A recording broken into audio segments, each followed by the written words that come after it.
জাতীয় নাগরিক কমিটি ও বৈষম্য বিরোধী ছাত্র আন্দোলনের উদ্যোগে নতুন রাজনৈতিক দল আত্মপ্রকাশ করছে শুক্রবার।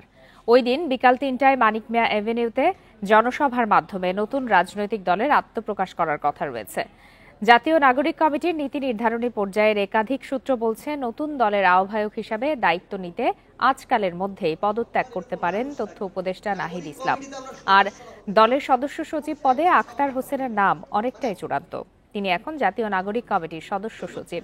নতুন দলের মুখ্য সংগঠক ও মুখপাত্র হিসাবে সার্জিস আলম ও হাসনাত আবদুল্লাহর নামও প্রায় চূড়ান্ত হয়েছে। আত্মপ্রকাশ অনুষ্ঠানের পরিকল্পনা সাজাতে ১৯ ফেব্রুয়ারি রাজধানীর বাংলা মোটরে জাতীয় নাগরিক কমিটির কেন্দ্রীয় কার্যালয়ে প্রস্তুতি কমিটির বৈঠক হয়।